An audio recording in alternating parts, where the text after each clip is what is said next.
Ал достар, қайырлы күн.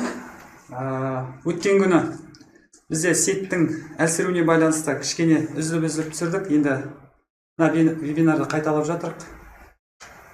Көп пайдалы ақпарат аласыңыз деп ойлаймын. Себебі деген бұл жерде өте кәдімгі шәкірттерімнің өзінің нәтижелерін көріп, көзім жеткесін, осы бүкіл Қазақстанға шығып өлсетін ойым туындады. Так, жалпы бұл тренерлік салаға келгенім 2015 жыл жалпы осының барлығы басталды. 2015 жыл осы бағытты таңдап, осы бағытқа жайлап бағытталып бастадым. Оқып, ізденіп, тренингтерге қатысып. Енді бұның алдында мен бірден осы бағытқа келген жоқпын. Оның алдында мен деген түрлі бағыттарда жұмыс жасадым. Өрт сөндіру бөлімінде инженер группы пожарный профилактика болып жасадым бір 4 жылдай.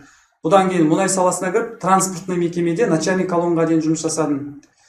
Қосымша мен кәсіппен айналыстым. Қандай кәсіптер?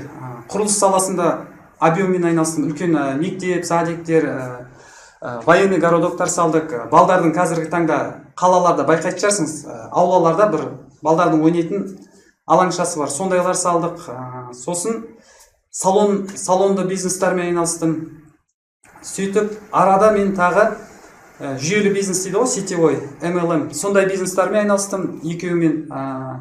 Сол MLM бизнестің да бір септігі тиген шығар деп ойлаймын. Осы халықтың алдында сөз сөйлеу, былай айтқанда ойыңды жүйелі жеткізу, сату өнері деген сияқты сол фундаменталды білімдерді мен осы бағыттардан алдым. Жалпы өрт сөндіру бөлімінде инженер болып жасаған кезде де менде бір опыттар болды. Мысалы, үлкен бастықтар жиналыс жасағанда бір 100 адамның арасына шығып сөйлеу керек болды. Сол кезде алғашқы мен 21 жастамын, ол кезде лейтенант алып. Сол кезде мен бір сөйлей алмай қалған кездерім болды. Сол кезде мен түйін алдым. Не үлкен халықтың алдына шыққанда не сөйлеп үйрену керек, не вообще шықпау керек деген өзіме сол кезде түйін алдым. Бірақ бара-бара мен сол өзімнің жаңағы практикам бойынша бағытымда жаңа сетевойда жасаған болдым. Сосын жаңағыдай нелерде инженерлік должностьтарда жасағасын, бұл жерде кішкене сол нелерімді шыңдап алдым. Сосын бұл бизнестардың көбі маған былай айтқанда көңілімнен шықпағасын 2014 жылдың 2 декабрында жалпы менде не келді? Қалай айтсам болады? Инсайт дейді ғой, былай орысша айтқанда. Неге осы қазақи бағытта осы тренерлікті жүргізбеске деген себебі деген бұл кезде вообще тренердің жоқ кезі, вообще былай айтқанда қазақ контент жоқ, былай айтқанда ютубта таппайтын едік. Сөйтіп 2014-тің 2 декабрында өзіме мақсат қойдым, осы қазақи аудиторияға бизнес тренер болам деп, сосын бір жылға мақсат қойдым. Сол мақсатты мен бір жылда былай айтқанда уақытынан бұрын орындадым. Өзіме мақсат қойғанда бірінші кварталда жаңа өзімнің бағытым бойынша кітаптар оқып, одан кейін тренингтерге қатысам дедім. Сөйтіп, Радислав Гандапастың тренингіне барғаным, Казан қаласына 2 тренингін өттім. Крест лидері, ол үлкен компания директорлері қатысты, сол жерде бір 50 адам болып қатыстық. Сол VIP пакетіне қатыстым, оның сертификатын алдым. Және ораторское искусство 2.0 деген тренингін өттім. Бұл жерден де сертификат алып, сөйтіп мен бір жылдай шешендік шеберліктен тренинг өткіздім. Бұдан кейін мен бір бағыт маған былай айтқанда жалықтырды және ізденісте болдым. Жалпы адам былай жетістікке жетуге талпынамыз ғой бәріміз. Ол жетістікке жеткенде ол адам бақытты ма деген сұрақ туды. Байқасам, бір жетістікке жетіп адам бақытты бола алмайды екен. Бақытты болу үшін, сәтті адам болу үшін бізде маңызды былай айтқанда, былай орташа айтқанда 5 бағыт бар екен. Маңызды бағыттар: денсаулық, жаңа қарым-қатынас деген сияқты, сосын сүйікті кәсібің деген сияқты. Міне осы басты 5 бағытымызды бірге алмайынша біз ешқашан бақытты болмаймыз. Сол бағыт мені қатты қызықтырғасын, мен нарықты іздеп Исқақ Пентасевич деген мықты бизнес тренерді таптым. Соның тренингіне барып, жалпы соның экзаменінен өтіп, сертификат алған бизнес тренер атағын алдым. IPS және Синергия университетінің Москвада 2017-нің декабрінде барып келдім. Сол жерде қорғап, сол 90 тренер болдық, жан-жақтан келдік. Жалпы Радислав Гандапастың тренингінде жүргенде менде қатты неге былай айтқанда өкініш келді. Себебі деген 300 адам аудиторияда, Казан қаласында. бір қазақ жоқ. Вообще сол кезде ойлайтын, неге қазақтар осы білімге талпынбайды? 2015 жылы марттың 3-інде сол кезде 300 адамнан вообще қазақ болған жоқ, тек жалғыз бір өзім болдым. Сол кезде мен ойладым, осыны қатты насихаттау керек. Адамдардың тек кәсіп емес, жеке тұлғалық қабілеттерін дамытуға мен көмектесем деген менде ой болды. Жалпы өзім 2003-тен бері біраз кітаптар оқып келдім. Осы күнге дейін санап қарасаң, жобамен 200 шақты кітап оқыған екен. Және жалпы жетістікке жетудің тәсілдері, маңызды жаңағындай дағдылары бәрі бірдей. Тек қана әр жазған авторлар, жаңағындай бизнес тренерлер болсын, олар өзінің тәжірибесіне қарап жазады. Сондықтан бұл жерде мен кітап оқыған сайын, адам уже оқыған сайын мен барлығы бір зат екенін түсіндім. Бір жаңа зат таппадым, бәрі бір зат айналып келген. Қалай мақсат қою керек, қалай қарым-қатынас, қалай сөйлей білу, қалай ой жеткізу, қалай табысыңды жоспарлау керек, қалай командамен жұмыс жасау керек деген сияқты ауқымды осы кәсіп пен тұлғаны дамыту жағында барлығы тақырып бір. Ешкім оны ойдан таппайды. Бұрыннан жазылып қойған дүние, тек адам өзінің опытына қарай соны жүйелетіп береді екен. Міне менде де сол дәрежеге жеттім деп ойлаймын. Енді бөлісу керек сол біліммен. Енді мен сізге қазір өзімнің нелерімді көрсетіп кетейін, сертификаттарымды. Так. Жауап тастаймыз.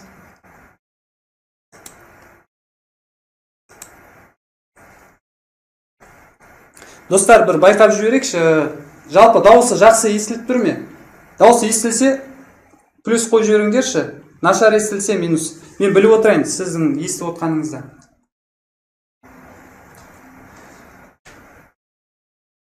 Аха, Нұрай, естіліп. Окей, болды. Жалғастырамыз. Так, 5. Так, жалпы бүгінгі вебинардың мақсаты тиімділікті екесе арттыру.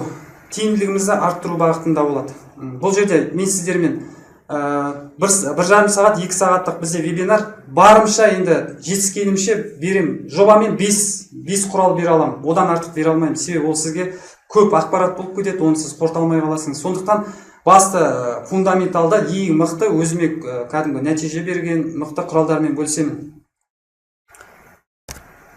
Мынау сол Радислав Гандапастың тренингінде алған сертификаттарым, крест лидера және ораторское искусство 2.0. Бұл сол тренингтегі көрініс. Бұл сертификат мен Исқақ Пентасевич деген бар, өте мықты тренер, жеке тұлға және бизнесті жүйелі дамыту бағытында.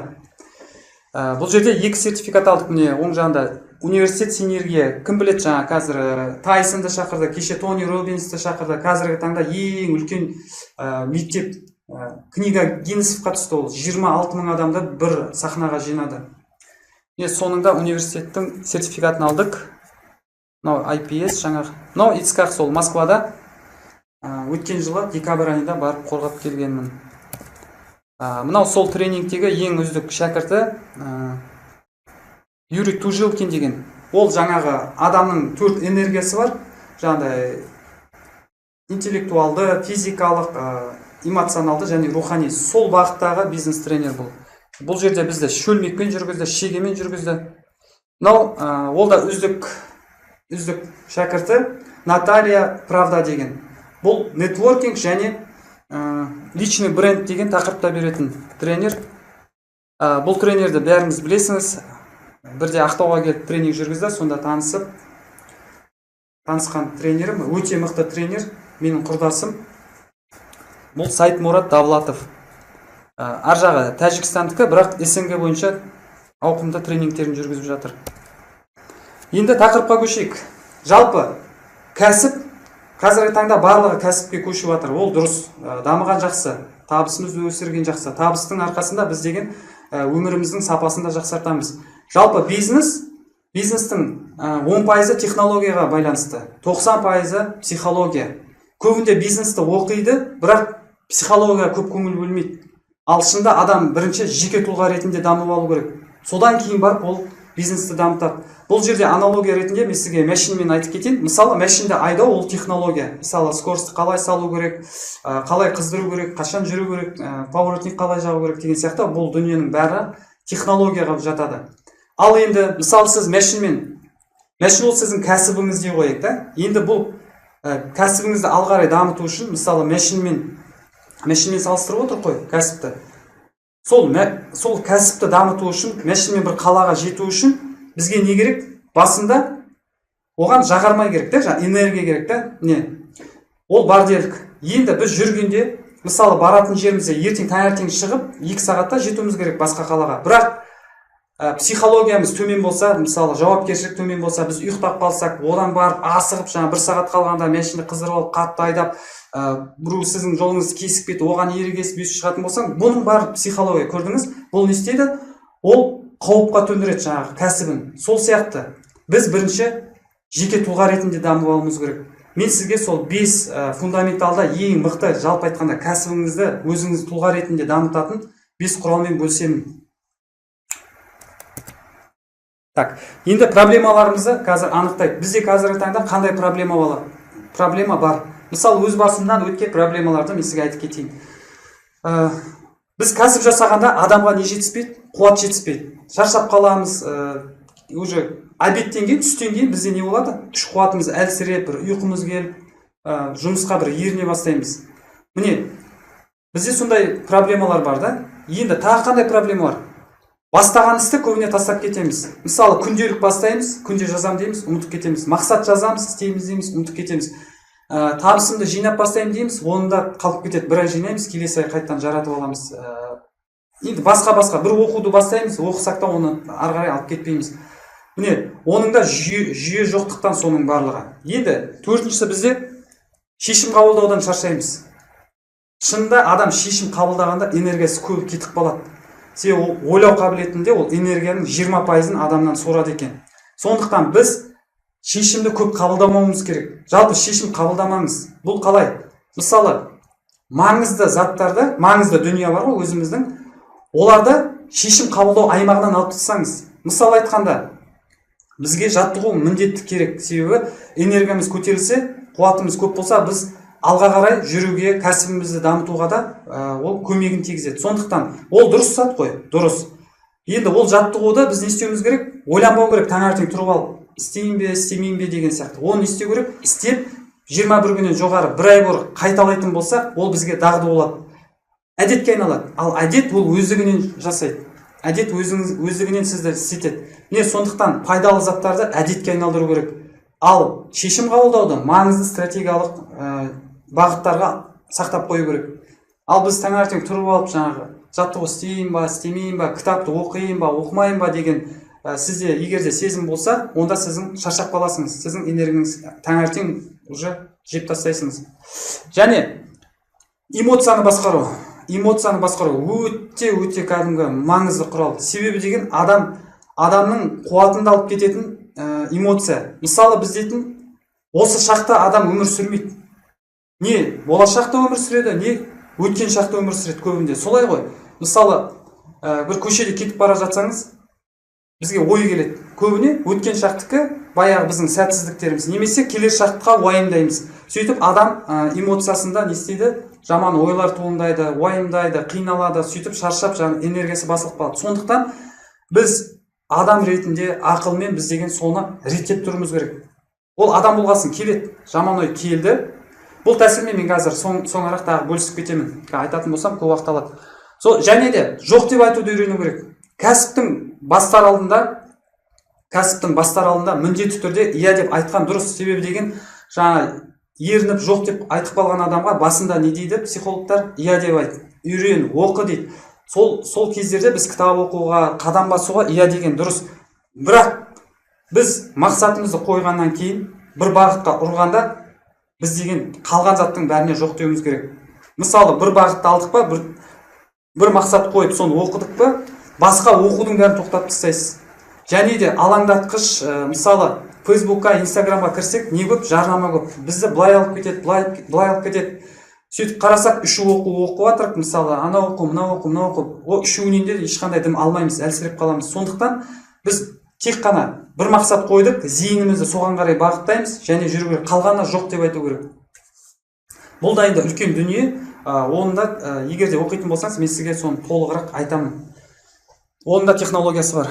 мақсат жазуды көбіміз не істейміз, дұрыс мақсат қоя алмаймыз, технологиясын білмейміз. Міне осындай үлкен барлығымызда проблема бар, айта берсе көп. Енді бұның барлығын шешу үшін мен қазір сіздермен бөлісетін боламын. Бірінші бүйстік, жалпы жетістікке жету үшін адам өзін тани білу керек. Ең бірінші өзін тани білу керек. Ол тану үшін біз қазір адам жүйесі деген тақырыпты өтеміз. Адам жүйесі. Достар, жалпы тақырып қызықты ма сізге? Қызықты болса тағы бір плюс қойып жіберіңдерші, мен біліп отырайын. Так, қанша адам болдық? 11 адам болыпты. Аздау екен. Так, достар, естіліп тұр ма? Бәрі жақсы ма? Барсыздар ма? Окей, жалғастық онда. Жалпы қазір мен сіздермен адам жүйесімен бөлісетін боламын. Адам жалпы қалай тұлға ретінде дамиды? Бұны білсек, бізге көп жеңіл болады. Қалай адам жалпы дамиды, қалай жаратылды деген сияқты осы ауқымды мәселені түсінсеңіз, сізге дамуға жақсы болады.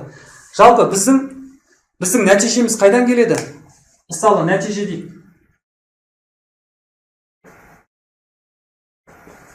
Мысалы, нәтиже, бізде қандай нәтиже бар? Табысымыз, тұрып жатқан үйіміз, мініп жатқан көлігіміз, мысалы. Айналадағы біздің достарымыз, туыстарымыз, мысалы. Мысалы, бұның барлығы бізде бір нәтиже. Мысалы, табысымыз, үйіміз, мәшініміз, таңдаған жарыңыз, мысалы. Бұның барлығы сізде бір нәтиже. Ал нәтиже, табыс қайдан келеді? Нәтиже, табыс, ол іс-әрекеттен келеді.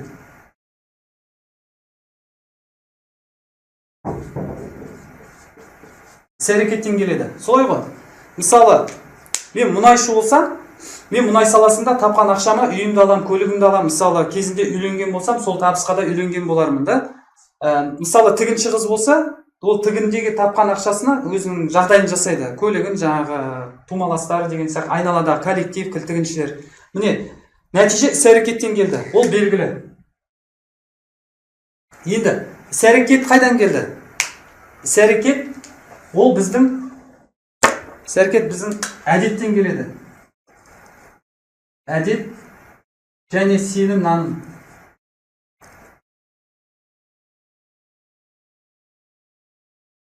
Сенім, нанымнан келді. Мысалы,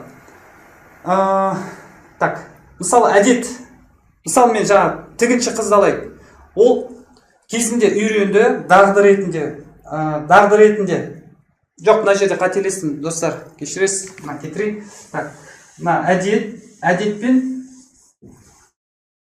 Әдетпен бізде дағды болады бұл жерде. Дағды деген орысша айтқанда навык. Навык дейді ғой.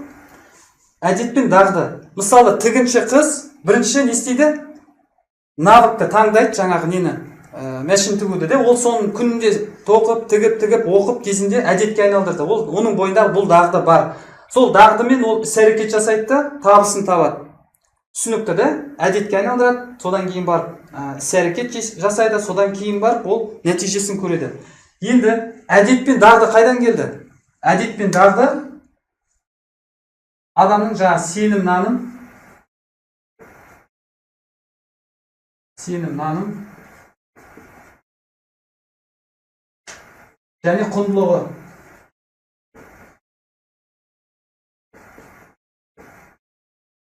Мысалы айтайық. Жаңағы тігінші қызды айтайық. Мысалы ол кезінде апасы олар, немесе дос қызының мамасы олар, анасы олар, ол тігінен табыс табу жүргенін көрді, оған көзі жетті, сенді, нанды. Оны не істеді? Құндылық қылып өзінің бойына алды. Сосын өсе келе ол соның оқуын оқиды, әдетке айналдырады. Сөйтіп оны дағды ретінде өзінің бойына сіңдіреді. Ол көз жұмып тұрып та тіге береді, тігісін. Міне көрдіңіз, біз түрлі бағытты, міне осы екі тармақша біздің өмірімізді басқаратын тармақша осы. Біздің құндылығымызға қандай құндылық болады, біз соны не істейміз? Дағдыға айналдырамыз. соған сенгесін, нанғасын, біз сол бағытта оқимыз, оған барып, оны тәжірибе ретінде көреміз, бойымызға дағды ретінде енгеннен кейін біз оған іс-әрекет жасаймыз. Сөйтіп табысын көреді. Мысалы, мана тігінші қыз сенді нанды құндылыққа енгізді, сөйтіп ол әдет ретінде оны күнде дағдыға айналдырды. Дағдыдан кейін еседі, іс-әрекет жасады. Бір жерге барып, жұмысқа орынға тұрды, немесе бір бутик жалға алды да, сол жерде тігіп бастап, сөйтіп нәтижесін көрді, табысын. Барлық кәсіп, барлық адам міне осы жүйемен дамиды жалпы. Ешкім бұл ауадан дамымайды. Адамға құнды болмаса, ол мынандай әдетке айналдырмайды, бос уақытын өткізіп. Сондықтан міне қызылмен бояған себебім, бұның барлығы бізде қайда тұрады? Бұл бейсана, былай айтқан түп сана дейді ғой, адамда подсознание. Бұның барлығы адамның ақылмен таңдады, әдет қаяқта болады, ол түп санаға енгізеді. Түп санада ол. Мысалы, мен сізге келемде Африка деймін. Африка сіздің санаңыздан шықты ма, немесе түп санаңыздан шықты ма?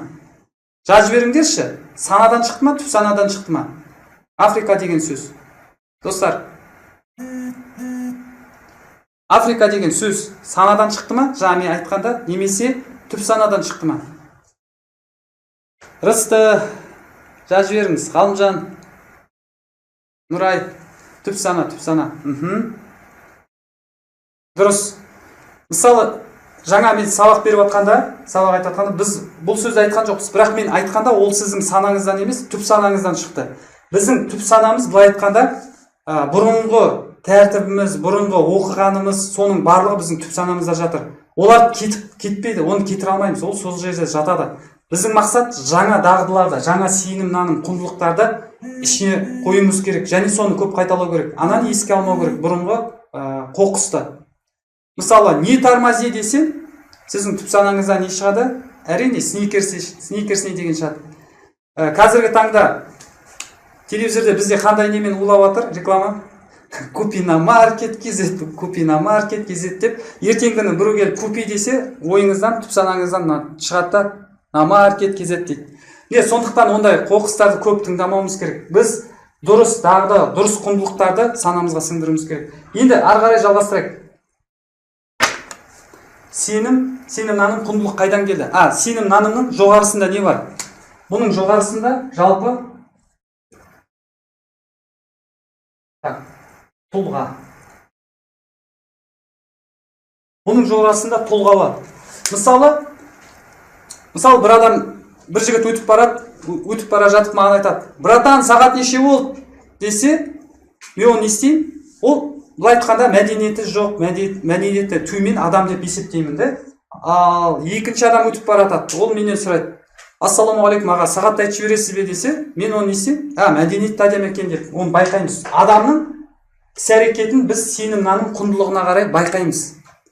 Мысалы айтқанда, жаңа панктар бар ғой, Ресейде, Америкада мына жерге тоқыр қылып тастап, шаштарын тауық қосап өсіп жүретін, мына жеріне сырға тағып алады, құлағына, мұрнына. Олар не үшін тақты? Себебі оған құнды болды. Олар оған сенімді, нанды, что мода деп. Сөйтіп келіпті, жаңағыдай мұрнын тесті, тоқыр қылды, шаштарын үрпитіп, сөйтіп жүрді. Міне, біз адамның іс-әрекеті, олардың жүріс-тұрысына, сөзіне қарай тұлғалығын байқаймыз. Оны байқататын сенім, наным, құндылықтары. Тұлғаның жоғарысында не бар?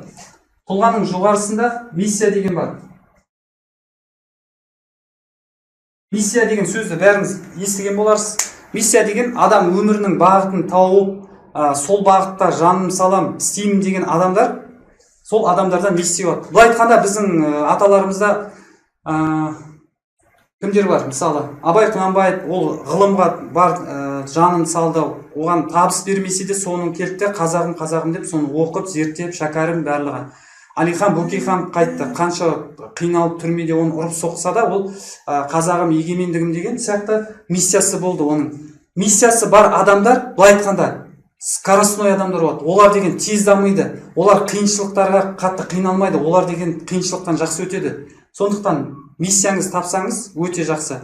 Жалпы біздің курста бұл миссияны анықтаймыз, барлығы тәсілдері бар. Енді миссияның жоғарысында не бар? Миссиясы бар адамдарда біз не істейміз? Тағдыры бар екенін білеміз. Тағдыр бар. жаңағы мысалы Абай атамызды алатын болсақ, ол сол кездегі замандасы болсақ, біз оны тағдыры оның белгілі болар еді. Осы атақты ақын болады, атақты жазушы болады деген сияқты оның тағдыры белгілі болады. Себебі ол сол бағытта келе жатыр. Бізде өзіміздің миссиямыз болса, мысалы жаңағы кім сияқты, Стив Джобс сияқты бір Apple компаниясын дамыту, адамдарға ең сапалы компьютер, техника беру деген сияқты бізде әрекет болса, біздің тағдырымыз да белгілі болады. Енді тағдырдың жоғарысында не бар? Жалпы бұл әрекеттің, бұл жүйенің авторы бізде кім? Құдай екен. Құдай бізді сынаққа жіберді. Енді біздің басты мына жерде байқағанымыз не? Сенім, наным, құндылық және әдетке айналдыру оны. Сол кезде ғана біздің іс-әрекетімізде, нәтижемізде жақсы болады. Енді тест жасайық. Қазір тест жасап көрейік. Мен сіздерге сұрақ қоямын. Сіздің құндылықтарыңыз, сенім, нанымдарыңыз дұрыс па, немесе дұрыс емес пе? Соны байқайық. Жалпы адамның маңызды бағыттары бар. Жаңа айттым ғой, бақытты болу үшін біз маңызды бағыттарымыздың барлығын бірге алып жүру керек. Бүйсек, кімнің табысы өзіне ұнамайды? Мысалы, сізге табысыңыз соған көңіліңіз тола ма, табыс жағынан? Немесе көбірек тапқыңыз келетін шығар, көңіліңіз толмай ма? Соны айтып беріңізші. Жазыңызшы.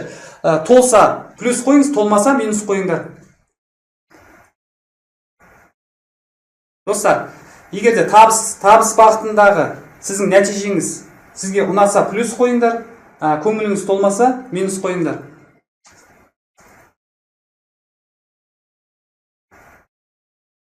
Так. Достар, жазамыз.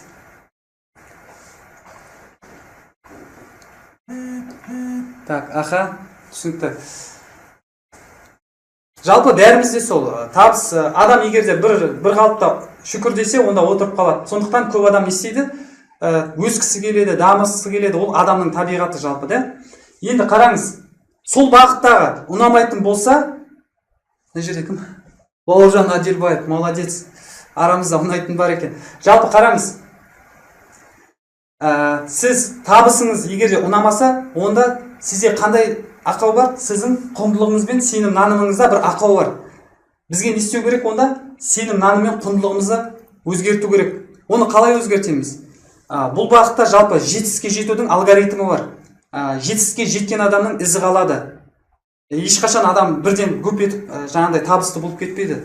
Сондықтан бізде жаңа айтып отырмын ғой, әр бағыт бар. Сол бағыт, маңызды бағыттарымызды біз бәріміз басқару керек, бірдей. Мысалы айтқанда қарым-қатынасқа да өзіңізге мынандай сұрақ қойыңыз. Сізге көңіліңізден тола ма сіздің қарым-қатынас? Немесе сізге кішкене адаммен дұрыс сөйлесу, оған сендіре білу, сата білу деген сияқты жақсы сөйлесе білу, сол қабілеттерді дамыту керек пе? Мысалы сол бағытыңыз ұнамаса, сізде, значит, сол қарым-қатынас бағытыңызды, құндылықтарыңызды өзгерту керек. Бұны өзгертудің тәсілі былай. Мысалы, денсаулығыңызда бір жерлер ақаулар болса, ұнамаса, онда сізде немесе артық салмағыңыз болса, сіздің құндылығыңызда бір ақау бар. Дұрыс емес сіздің құндылықтарыңыз. Құндылық, сенім нанымдарыңыз. Егерде адамның құндылығы, сенім нанымы дұрыс болса, ол өз бағытында табысты болады. Сондықтан, енді бұдан шығу жолы былай. Мысалы, сіз кәсіп жағынан дамығыңыз келсе, сол кәсіп саладағы өзіңіздің нишаңыз бар ғой, жаңағы өзіңіздің бағытыңыз. Мысалы, тігін болсын, мейлі жаңағы көлік жөндеу цехы болсын, тағы дәнекерлеуші болсын, білмеймін. Әр бағытта өзіңіз нишаңыз таңдасаңыз, сол бағыттан сіз жетістікке жеткен 3 ең мықты тұлғаны таңдайсыз, былай айтқанда іздеп тауып аласыңыз. Қазір интернет көп қой, сол интернеттен қарайсыңыз. Жалпы жетістікке жеткен адам өзінің ізін қалдырады. Ол кітап жазады. Эксперт адамдар кітап жазады. Соның кітабын оқыңыз, немесе соның оқуына қатысыңыз. Былай айтқанда коучына төлеп, коучингін өтіңіз. Көбі айту мүмкін, маған жетістікке жеткен адамдар бөліспейді дейді. Бөліседі, тек тоқтамай сұрай беру керек. Біреу айтпаса, екіншісі айтады. Сондықтан таймау керек. Сұрай беру керек. Мысалы, 3 адам таңдадыңыз ба, сіздің бағытыңызда, сіздің кәсіпте дамыған. Сол 3 адамның іс-әрекет, ойлау қабілетін сізде қайталауыңыз керек. Жаңа кітап жазса, кітабын оқыңыз, оқу болса, оқуына қатысыңыз, немесе жеке консультациясына барыңызда кішігірім орамалын беріп, содан соның ойлау қабілетін, соның құндылықтарын өзіңізге не істеу керек? Дағдыға айналдыру керек. Тек біліп қойып іс әрекет жасамасаңыз ол болмайды. Дағдыға айналдыру деген сөз 30 күн сіз сол бағытта не істеу керек? Жұмыстану керек. Әбден сізге дағдыға айналдырғаннан кейін. Дағдыға айналғаннан кейін оның іс әрекетпен нәтижеңізде өз-өзінен болады. Міне, біз әр бағытымыздан өзімізге тұлғалар табуымыз керек. Мысалы, жетістікке жеткен жағынан, табыс жағынан, біреу қарым-қатынас жағынан, біреу денсаулық жағынан сондай мықты тренерлер тауып алып, немесе тұлғаларды, солармен қарым-қатынас, солардан үйреніңіз, коучингін алыңыз. Жалпы міне осы жүйе. Бұл жүйе адам жүйесі деп аталады. Сізге ұнады ма? Ұнаса тағы да плюс қойып жіберіңдерші, достар. Ұнаса плюс қойыңдар.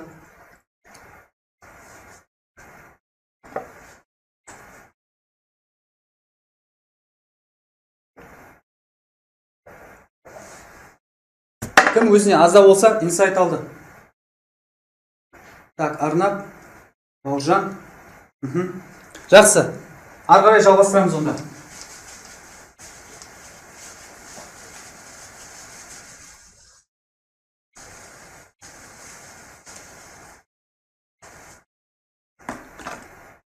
Так, ары қарай бізде жалпы қазіргі таңда барлығымыз ізденісте жүріп, білім алғымыз келеді. Енді білімді дұрыс алудың да жүйесі бар екен. Егер де жүйесіз үйренетін болсақ, бізде нәтиже төмен болады. Енді қазір есте сақтау жүйесі деген тәсілмен бөліскім келеді. Ол да мықты жүйе. Бұның авторы жаңағы Ицхак Пентасевич деген трипо деген система ойлап тапты. Қазіргі таңда ол 4P болып кетті. Енді бөлсең сізбен. Жалпы адамның санасы былай екен. Біз кітап оқығанда қалай болады?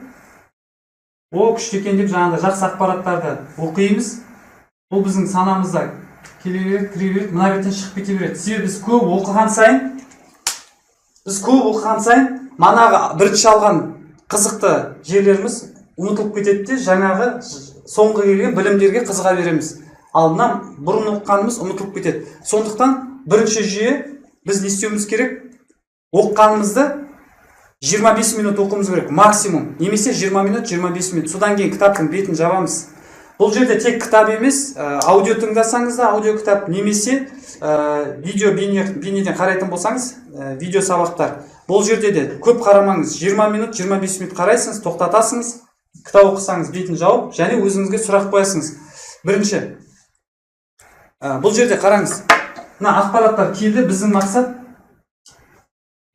мына түп санаға білімдерді енгізу. Түп санаға енгізу керек. Енді оны енгізу үшін бізге бірінші тәсіл сұрақ қоямыз. Бетін жабасың 25 минут оқып, сосын сұрақ қоясың. Мен не түсіндім?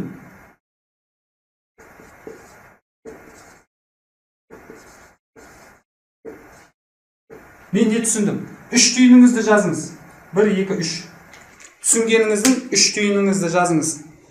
Көшіріп керек емес кітаптан. Сіз өзіңізге дәл осы қазіргі сәттегі өміріңіздегі пайдалы кеңестерде не болады? Адамда инсайт болады. Жақсы бір түсінік болады. Өзіңізге белгілі болады. Сол кезде 25 минут оқып, тоқтатып 10 минуттың ішінде осы өзіңізге 3 түйініңізді жазып алсаңыз, мысалы, ұялы телефонда Evernote деген бар, немесе ноутбукта да бар. Екеуі синхронизация жасайды. Соған жазсаңыз болады. Немесе күнделігіңіз болса, күнделігіңізге жазыңыз. 3 түйініңізді жазасыңыз. Және жазғаннан кейін екінші сұрақ кетеді. Екінші сұрақ қоямыз. Мен түсінгеніммен кіммен бөлсемін? Мен түсінгенімді не істеуді жоспарлаймын? 3 түйін жазыңыз, түсіндіңіз. Және кіммен түсінгенімді не істеуді жоспарлаймын деңіз. Сіз оққаныңызды іс-әрекетке жасамасаңыз, ол ұмытылып қалады. Сондықтан іс-әрекетіңізді белгілеңіз, қашан оны қолдана аласыңыз, өміріңіздің қай тұсында оны қолдана аласыңыз. Түсінгеніммен не істеуді жоспарлаймын? Не істеуді жоспарлаймын?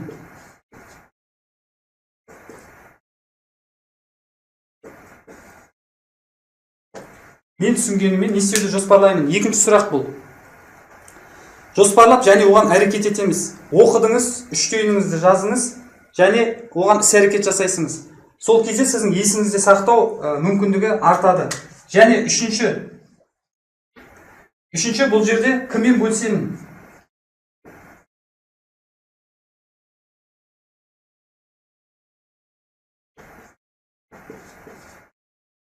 Кіммен бөлісемін? Жаңағы бірінші не түсіндім, 3 түйін жаздық, не істеуді жоспарлаймын. Жоспарлайтын іс-әрекетіңізді жазасыңыз да, соған іс-әрекет жасайсыңыз, сосын кіммен бөлісемін? Бұл жерде 3 немесе 5 адаммен бөлісу керек. Неге? Себебі біз деген оққан затымызды жазып, және оның арасында қайттан айтып, қайталайтын болсақ, ол бізде есімізде сақталады. Мысалы, жаңа жаттағанда біз не істейміз? Көп қайталаймыз, сол сияқты бізде адаммен бөлісетін болсақ, ол адамның есінде сақталады. Мысалы, менде оққан кітабымды тренинг ретінде, мастер-класс, вебинарларда жүргізгенде, оққанымды көп адамдарға айтуға тырысамын. Сол кезде мен өзімнің санамда бекітіліп қалады. Бұл жүйемен біз деген кітапты, аудионы немесе жаңағы видео сабақтарымызды осы жүйемен егер де ететін болсақ, біздің эффективность, біздің жалпы білім алу саламыз тез дамиды. Бұл өте мықты тәсіл.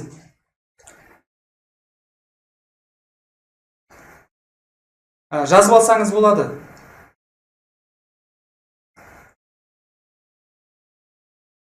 Біріншісі, мен не түсіндім, 3 түйін жазамыз. Екіншісі, не істеуді жоспарлаймын. Үшінші, кіммен бөлісемін? 3 немесе 5 адаммен бөлісеміз. Достар, уақыт тығыз, мен ары қарай жалғастырайын.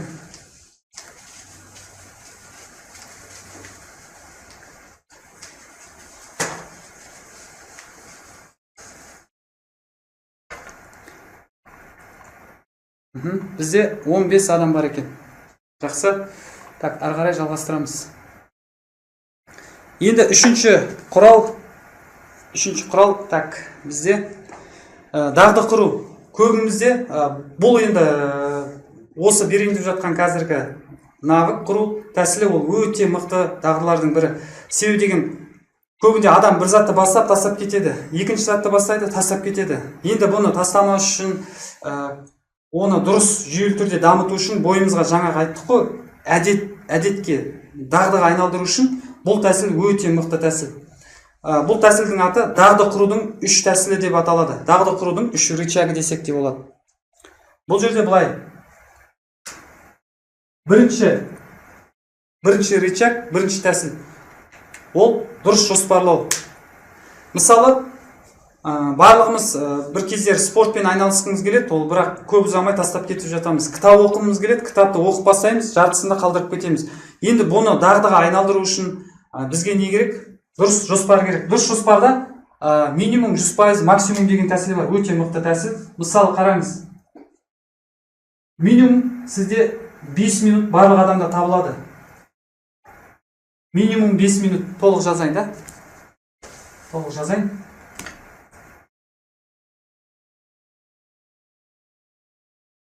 Минимум адамда 5 минут табылады.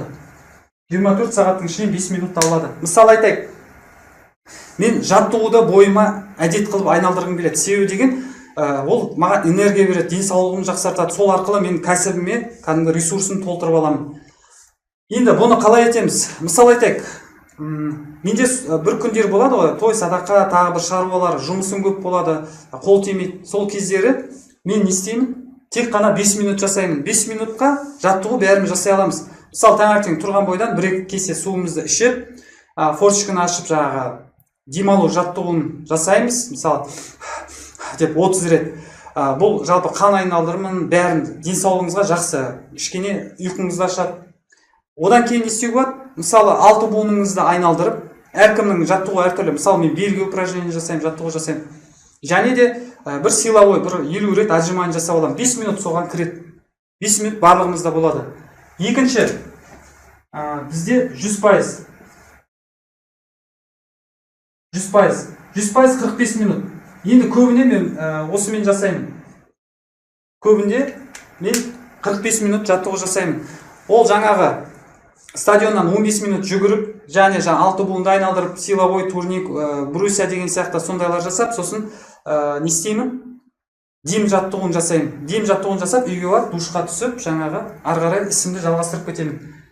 Жалпы 100% жасасаңыз, сізге полноценный минимумды жасасаңыз да, ол сізге әдетке айналдырады. Бірақ 100%-бен жасасаңыз, сізде деген кәдімгі дұрыс нәтиже болады.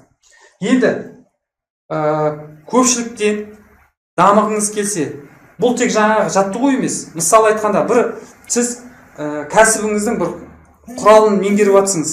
Мысалы сайт жасау болсын, тағы басқа бір құралдар, инстаграмды дамыту деген сияқты, соның сабағын оқитын болсаңыз, мысалы күніге жоқ дегенде 5 минут барлығында табылады.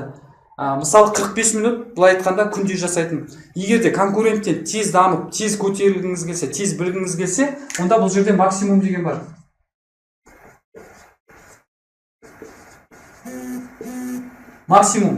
Максимумға біз деген 2 сағат дейміз. 2 сағатпен жасайтын болсаңыз, 1 ай бойы сіз деген кәдімгі конкурентіңізден, жалпы қарапайым адамнан тез дамисыңыз. Бұл дұрыс жоспарлау. Бұл жерде ешқандай сізге ауыртпашылық жоқ. Егер де жоқ дегенде минимумды жасамайтын болсақ, адамда не бар? Бойында жаңағы чертик дейді ғой, шайтанымыз. Не дейді? Сен мысалы аттарың, мысалы рысты, болды, сен жаттығу жасамадың, тағы қалып қоясың, не істейін болсың деген сияқты бізді не қылады? Төмен алып кетеді. Сондықтан, егер де біз минимум жасайтын болсақ, еще өзімізге нәтижемізге супер, мен жасадым, мен мықтымын, мен табандымын деп өзіңізге күш беретін болсаңыз, не болады? Шайтан сізге дым айта алмайды. Бұл еще әдетке айналатын болса, 1 ай бойы, ол өте мықты болады. Дағды құрудың екінші тәсілін айтайын. Екінші, былай айтқанда, рычагы. Бір. Енді екіншісінде қиналу.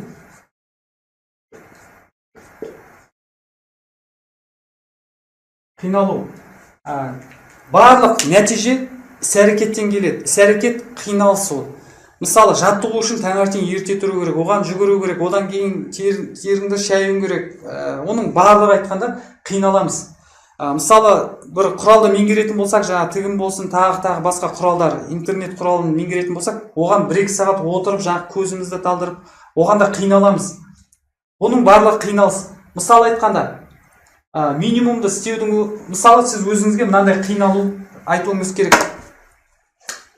Бұл жерде қиналысты жеңілдету үшін мынандай міндеттеме жазасыңыз өзіңізге. Бланкі бар, мысалы, міндеттеме. Мен 1 ай бойы жоқ дегенде минимум 5 минут осы кітап оқуды дағдыға айналдырасыз ба, немесе жаңағындай жаттығуды ма 5 минут істеуге сөз беремін деп өзіңізге міндеттеме жазасыңыз. Және достарыңыз, коллектив, немесе жолдасыңызға айтып, істемесе мен осындай сыйақы беремін деген сияқты өзіңізге бір қиналыс айтасыңыз. Сол кезде сіз бұны тастап кете алмайсыңыз, жасайсыңыз, себебі сізде бәрі қарап көріп жүреді, бақылап. Енді қиналыс. Қиналу міндетті, қиналмасақ болмайды. Енді бұл қиналу бізге жеңіл болу үшін бұл жерде үшінші рычаг бар. Үшінші рычаг бізде не? Ол қуаныш.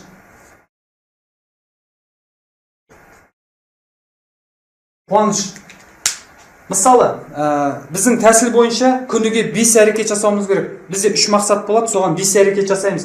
Сол 5 әрекетті жасаған сайын, әрбір қадамымызға бір әрекетімізді жасасақ, не істейміз? Қуаныш сыйлаймыз өзімізге. Қуаныштың қандай түрлері бар? Ол сіздің нәтижеңізге қарайды. Мысалы, үлкен нәтиже жасасаңыз, үлкен қуаныш сыйлаңыз. Кішігірім нәтиже жасасаңыз, кішігірім қуаныш сыйлаңыз. Мысалы, кішігірім нәтижеге өзіңізге былай айтсаңыз болады. Супер, мен мықтымын. Барыңызда бір мороженое жеп алыңыз. Білмеймін енді әртүрлі.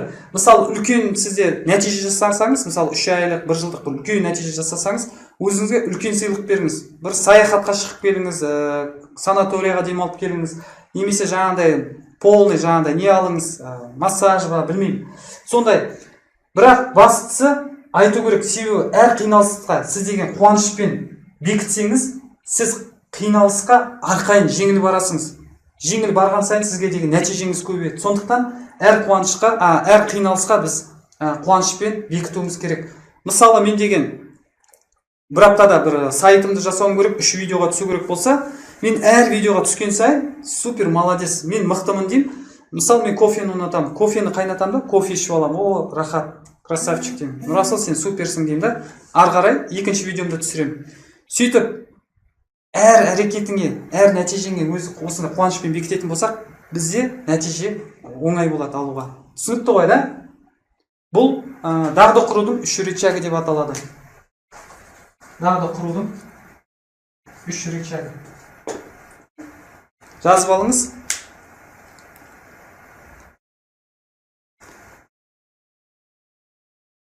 Жазып алыңыздар.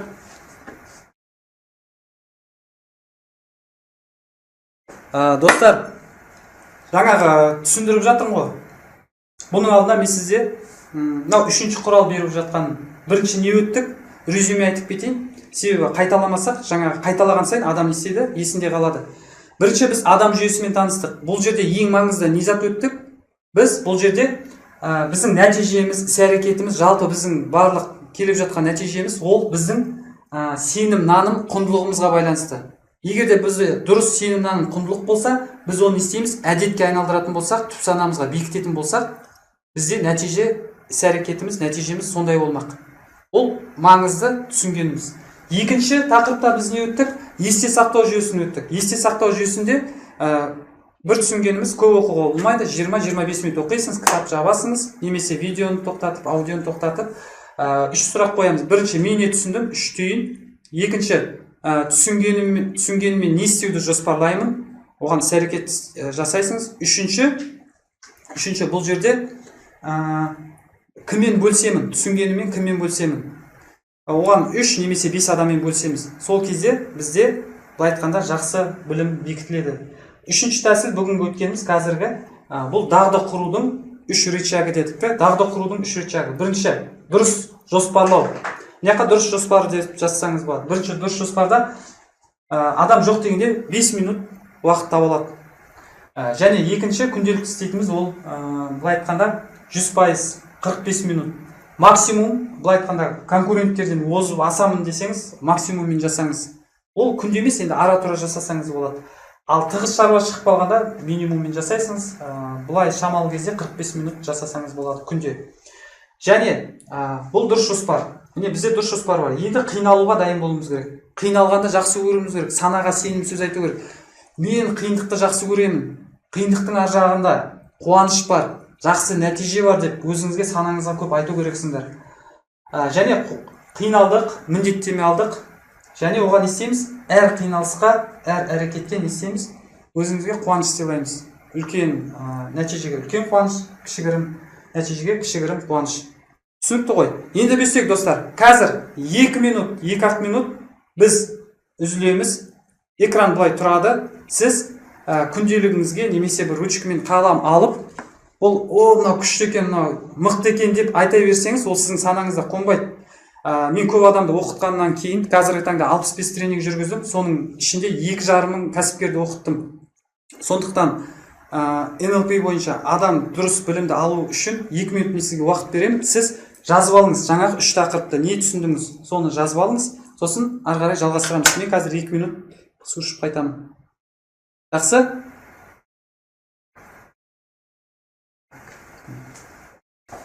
Так, достар, жаздық па? Жалғастырамыз.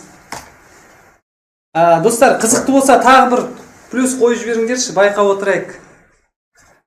Сізге пайдасын беріп жатыр ма, біліп отырайын. Достар, плюс қойың, байқайық. Так, Арнат плюс ұнап жатыр. Аха, молодец. Бауыржан, молодец. Аманжол Рахметов. Гүлшат. Окей, нормально. Жалғастырамыз онда. Осындай білімге талпынған адамдарға өте қуаныштымын. Себебі кезінде өзімізді ізденіп шетел аралап жүрдік біз деген. Киевке дейін бардық, Москва, Казань, жан-жаққа барып, қарайған ақшамызды жаратып, сондай білімді сөйтіп алдық кезінде. Қазіргі таңда Аллаға шүкір көптеген тренерлер жайлап шығып жатыр, контенттерді беріп жатыр. Тек біздің мақсат соны оқып, іс-әрекет жасап, нәтижеге шығу. Енді ары қарай бізде тағы бір 2 құрал беремін. Жақсы. Жалпы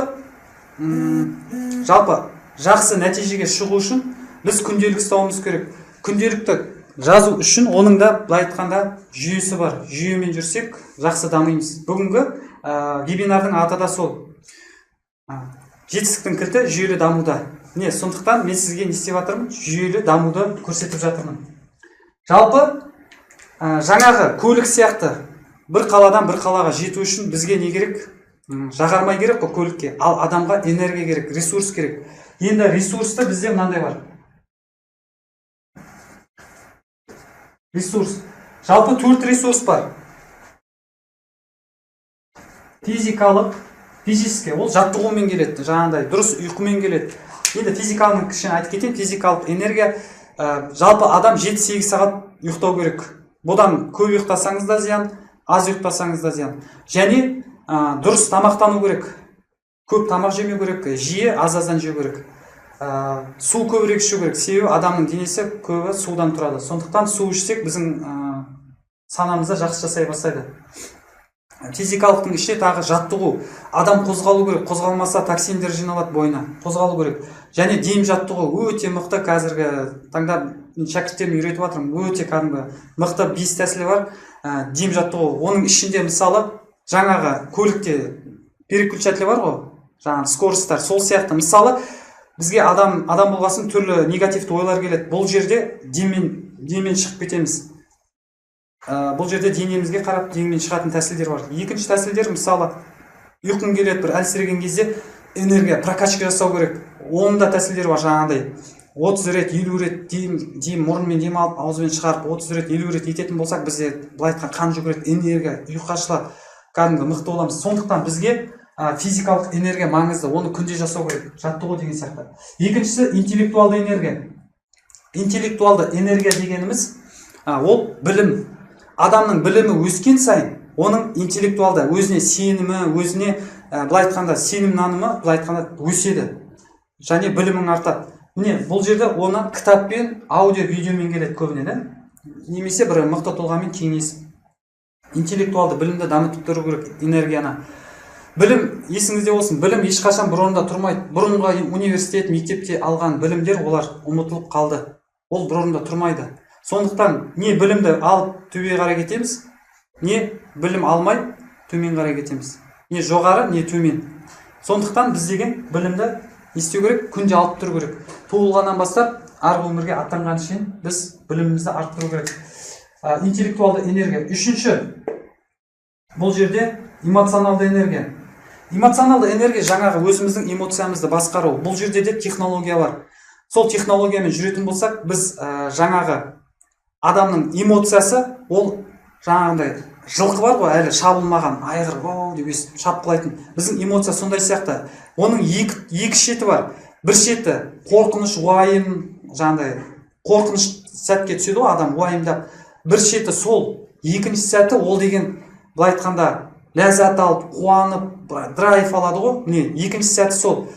Осы екі сәтте адам шешім қабылдамау керек. Бұл жердегі шешім, эмоциямен қабылдаған шешім, ол бізді қателікке апарады. Сондықтан біз шешімді ортасында ақыл, санамен шешім қабылдауымыз керек. Бұл жерде де тәсілдер бар. Енді төртінші энергия, ол деген рухани энергия. Рухани энергия бәріміз білеміз, ол деген әртүрлі бағытпен келеді. Мысалы, бір намаз оқитындар Құран оқып, бір Алладан бір тіленіп, бір күшті, бір рухани бір не алады, рухани энергия алады. Біреулер мысалы күй тартады, домбырамен өлтіріп тұрып тартып, сонда энергия алады. Біреу немесе баласын жаңағында емізіп, қыдыртып, одан да былай айтқанда рухани не алады, энергия. Саяхатқа шығып, табиғатқа шығып. Әртүрлі бізде осындай ресурстар бар. Біздің мақсат бірінші осы ресурстарды көбейту керек. Ресурсымыз, былай айтқан энергиямыз көп болғанда біз не істейміз? Нәтиже жасауға бізге оңай болады. Егер де бізде физикалық энергия болмаса, дұрыс ұйықтамай сағат 2-ге дейін YouTube қарап, Facebook қарап, ұйықтап, таңертең 6-да 7-де тұрып жұмысқа баратын болсақ, бізде энергиямыз әлсіз болады. Немесе вообще кітап оқымайтын болсақ, мүлдем кітап оқымайтын болсақ, бізде былай айтқанда санамызда ешқандай пайдалы, дұрыс шешім қабылдайтын бізде мысалдар болмайды. Санамызды басқара алмасақ, эмоциямызды, онда күйзеліске түсіп, энергиямыз тез күйіп кетеді. Рухани дем алып тұрмасақ, мысалы рухани энергияны алмайтын болсақ, онда да біз былай айтқанда өмірдің мәнін жоғалтып аламыз. Бұл жерде адамдар өзіне қол жұмсап жатады. Сондықтан бұл ресурсты біз көтеріп тұруымыз керек, 4 ресурсты. ресурстан кейін біз не істейміз? Ресурс көтерілді, бізде мощный, таңертең жаттығу жасадық, су іштік, кітап оқыдық, жаңа медитация жасап, эмоционалды жаңа немізді, бәрімізді, қуатымызды келтіріп алдық, рухани намаз оқып алдық, білмеймін, немесе жаңағындай гүлге су құйып, жаңағындай рухани бір білім алып, пианино ойнап, әртүрлі, әркім өзінің рухани энергиясын алды, қуат бар бізде, мощный. Енді не істеу керек? Жаңағы 3 мақсатымыз бойынша 5 әрекетті жазамыз, соған не істейміз? Ең қиын таңертең бастау керек. Себебі адам түске дейін ең мықты кезі, мысалы өзімде солай, обедке дейін менде ең мықты кезім болады, былай айтқанда қуатты кезім. Сол кезде қиын шаруаларды бірінші жасау керек. Міне, бізде ресурс бар, енді не кетті? Нәтиже. Ресурс толтырғаннан кейін біз нәтиже жасаймыз. Жаңағы ресурсымыз бар, мақсатымыз бар, соған нәтиже жасаймыз. Қиналамыз, жүгіреміз, істейміз. Нәтиже жасаймыз. Үшінші, не істеу керек? Қуаныш.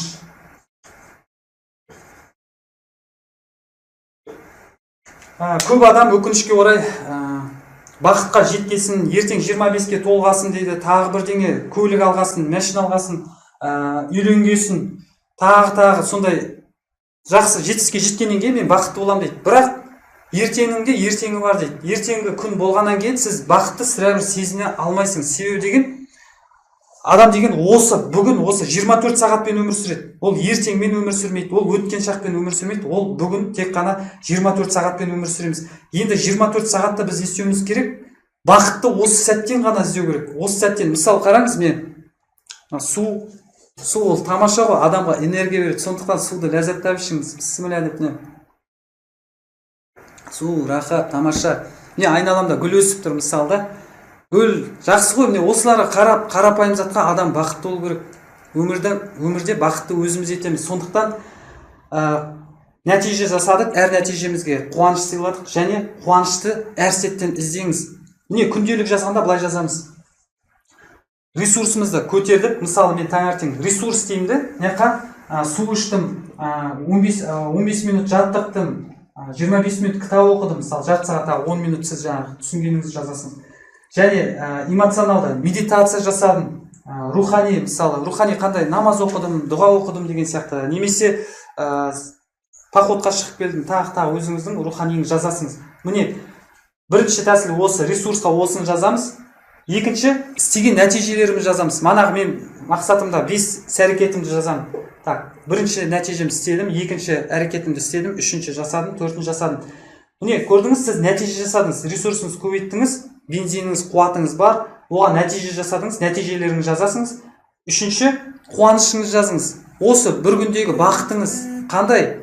Мысалы жолдасыңызға бір жылы сөз айттыңыз, үйде бір түсіп жатқан затты істеп тастадыңыз, соның барлығы қуаныш.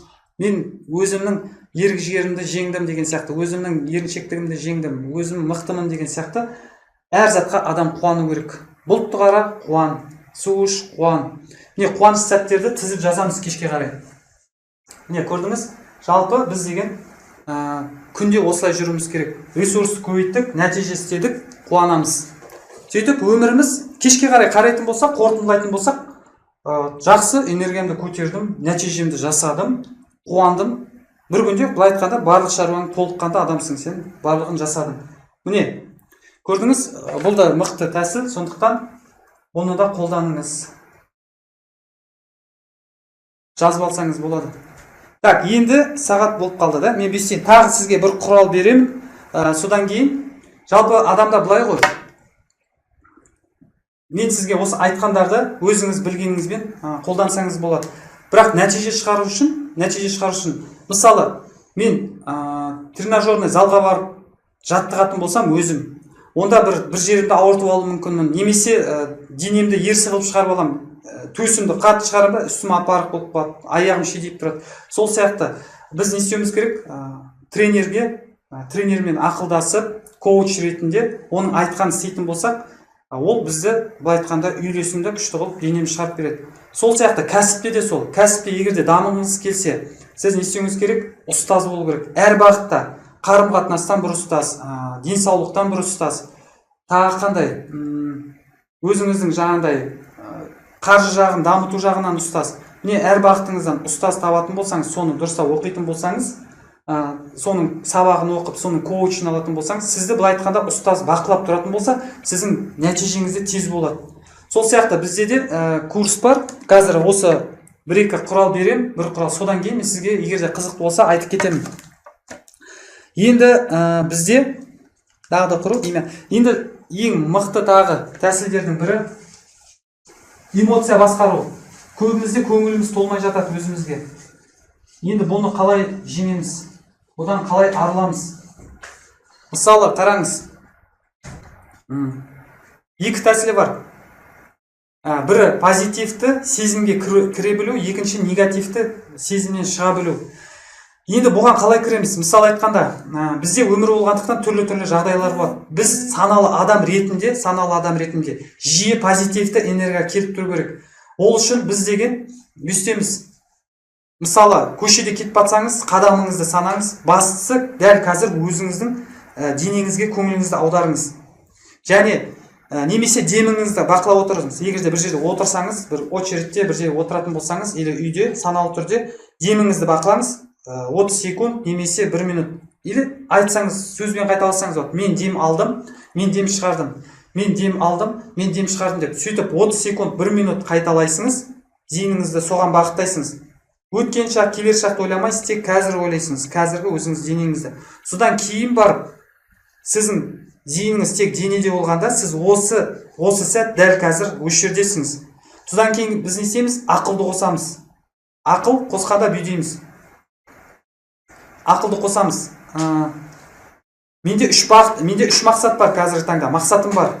Сол мақсатыма жету үшін не істеуім керек? Мақсатты ойлайсыңыз, қалай сіз жетіп жатқан арманыңызды. Ол сізге қуат береді.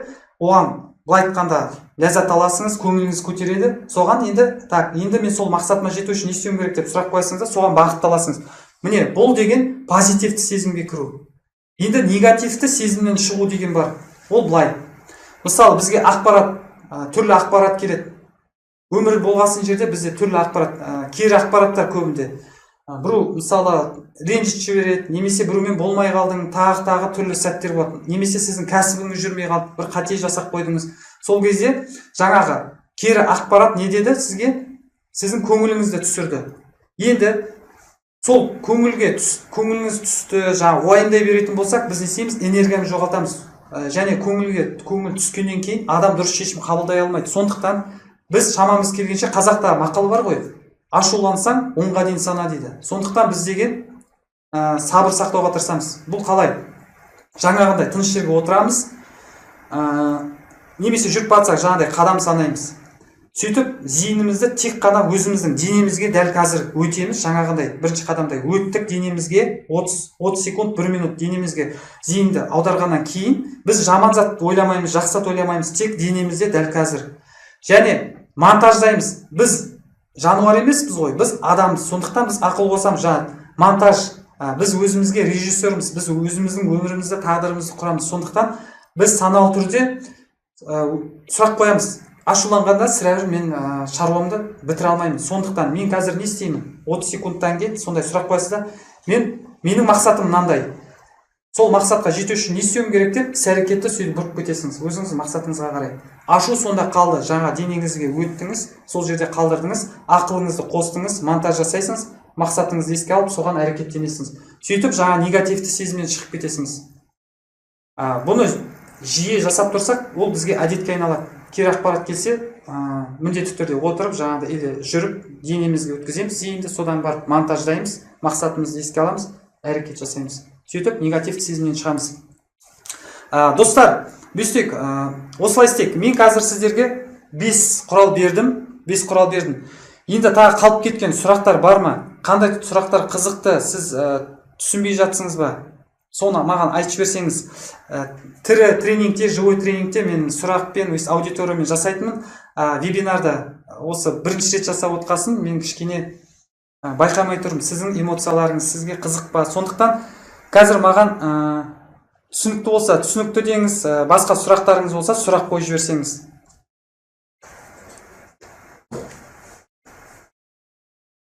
Достар, сұрақтарыңыз болса, сұрақ қойыңыз. Түсінікті болса, лайк қойсаңыз болады, арнат қосап.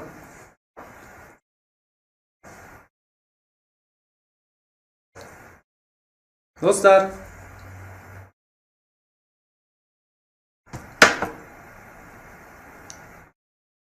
сұрақтар болса сұрақ қойыңыздар. Бәрі түсінікті, жақсы болса лайк қойыңдар. Аха, лайк. Ресурс қайталап жібересіз ба? Окей, ресурстан қайталайын онда. Ырысты ресурс жаңа тақырыбын жөн алмай қалған екен, қайталайын. Так, қалғандарына түсінікті. Так.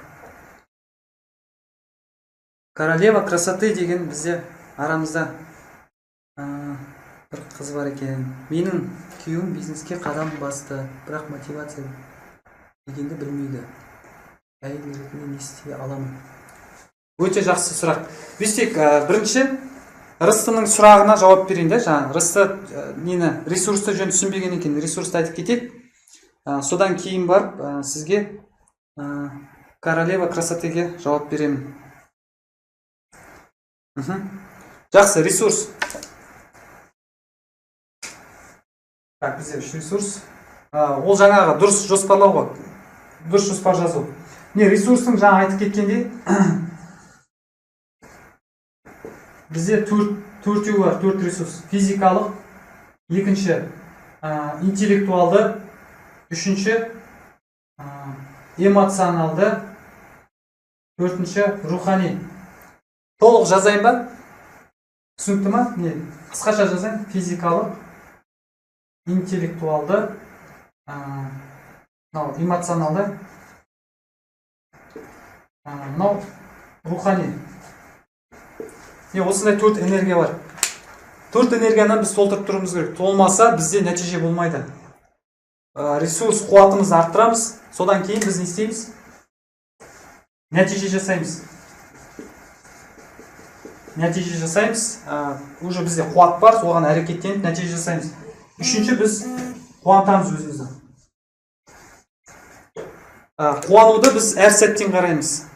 Жаңағы гүлге су құйдыңыз, бұлтқа қарадыңыз, балаңызды сүйдіңіз, жұбайыңызға күшті тамақ пісіріп бердіңіз, түрлі-түрлі қуанышты өзіміз осы күннен іздеуіміз керек. Өткен шақ или келер шақтан емес.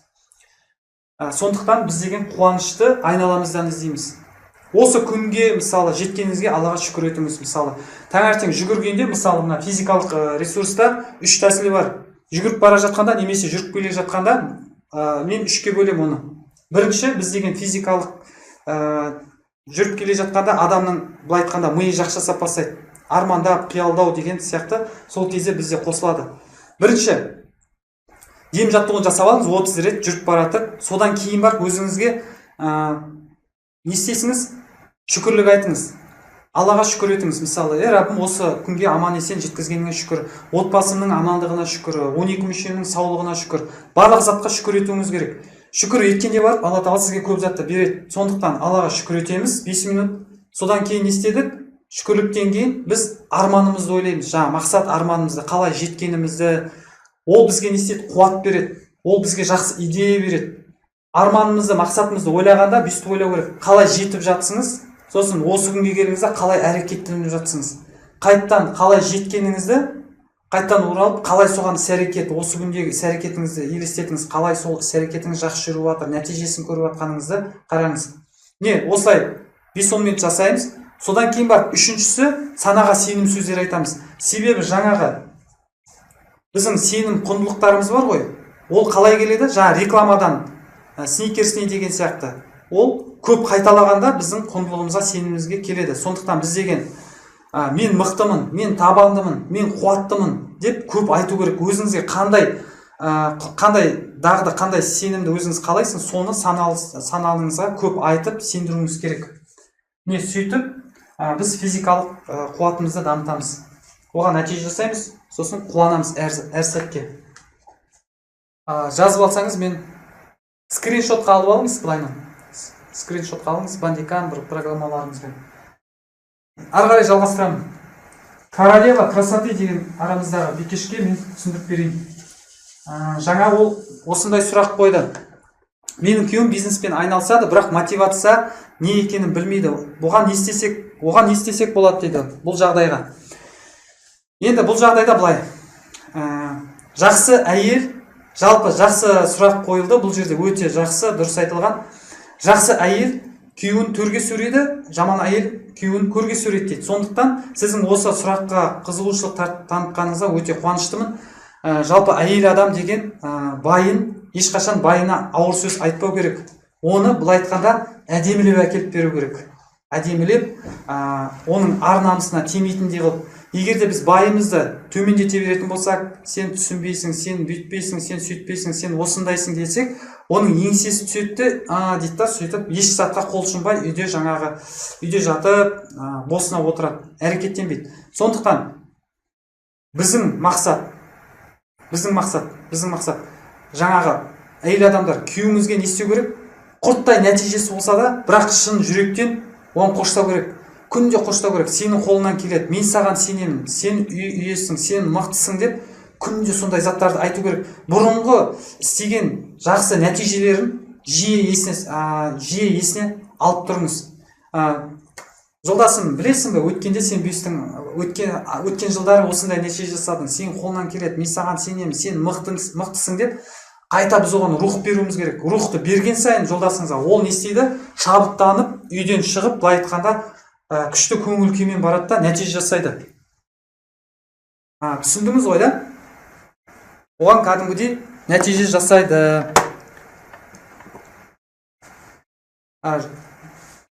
Так.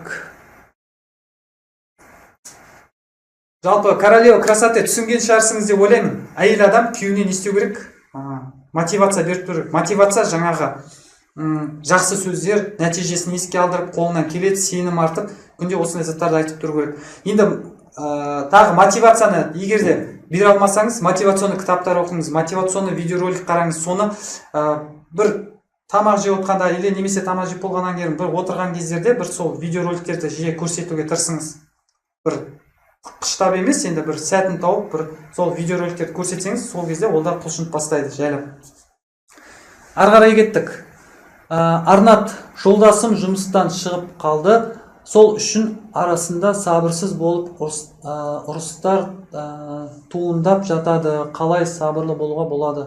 Ыңғайсыз сұрақ болса, кешірім өтінемін. Жоқ, ешқандай ыңғайсыз емес, бәрі жақсы сұрақ, өте дұрыс орынды қойып жатсыңдар. Бұндай жағдай қазіргі таңда көп адамдарда болып жатыр, отбасыларда.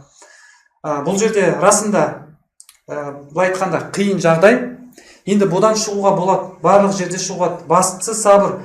Енді жолдасыңызда қазір сондай жағдай болып қалды. Ол қазір не істейді? Ол отбасын уайымдайды. Табысты қалай тапсам болады деп жаңағыдай. Көбінде қор жоқ. Мысалы, қаржы сауаттылығында адамда былай айтқанда подушка дейді ғой, қор болу керек. Егер де қор болмаса, бұл не істейді? Уайымдайды жаңағыдай.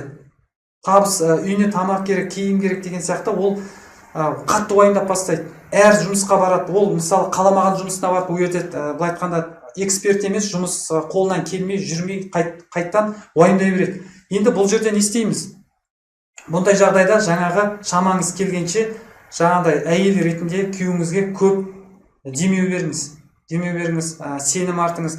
Аллаға шүкір, әйтеуір деніміз сау, барлығы жақсы болады, сенің қолынан келеді деп, шамаңыз келгенше бұл жағдайдан шығу үшін осындай кішігірім тренингтерге барыңыз, сабақ алыңыз, психологиялық бір сабақтар алыңыз. Сол арқылы жайлап одан шығыңыз.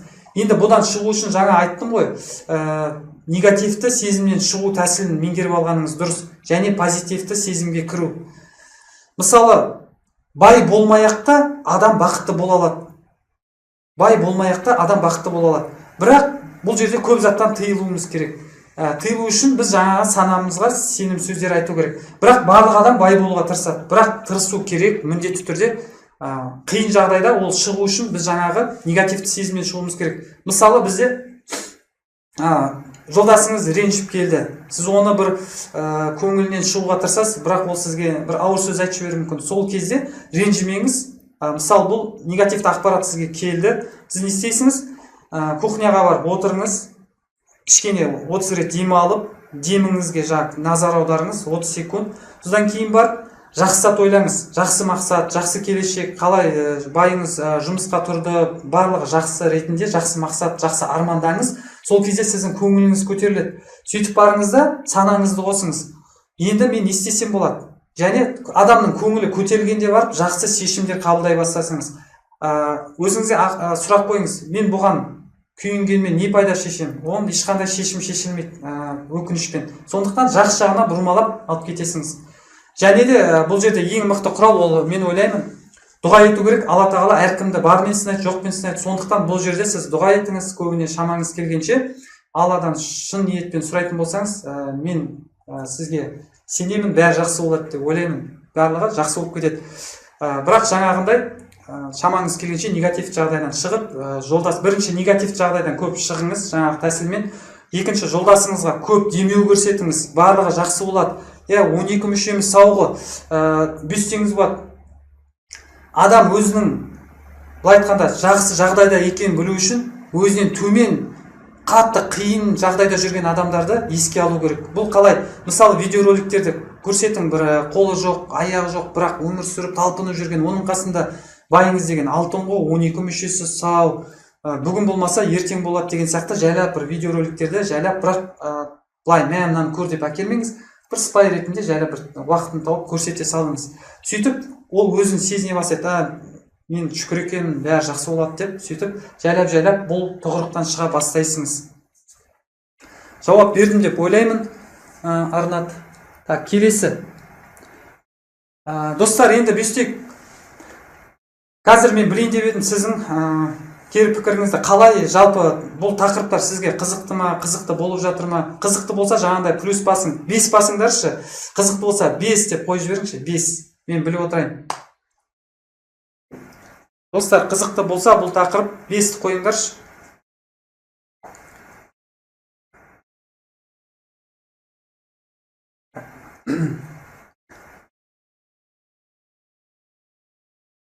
Окей, өте қуаныштымын. Барлығыңызға ұнаса, мен өзімде разы боламын. Жалпы өзімнің миссиям, өзімнің бағытым сол алған білімдерімді жүйелетіп, осы қазақ бауырларыма беру дұрыстап. Енді менде сізге ұсынысым бар. Жаңағы айттым ғой, мысалы сіз біліміңізбен осы алған контент, қазіргі таңда білім өзінің құндылығын жоғалтты.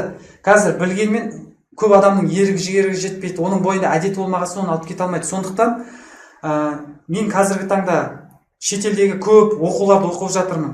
Соларды алып жүйелетіп, қазіргі таңда осы қарапайым түсінікті етіп, қазақ бауырларымызға түсінікті етіп, 30 күндік онлайн курсын стартап етіп жатыр, былай айтқанда бастап жатыр. Оның ішіндегі енді құралдар өте мықты құралдар. Өзімнің басында өзім соны 3 ай оқыдым, көп нәтиже алдым. Былай айтқанда тәжірибемде көргеннен кейін бұны не істедім? 8 адамды оқытып, соларға мен былай айтқанда бөлістім біліміммен. Олардың да отзывтары өте жақсы. Мен қазір сол сізге отзывтарды көрсетсем болады. Қараңыз. Бұл жерде қазір Нұрлан деген жігіт қазір өзінің отзывын айтып жіберсін. Менің оқуымнан өткен. Қазіргі таңда ол оқып жатыр әлі.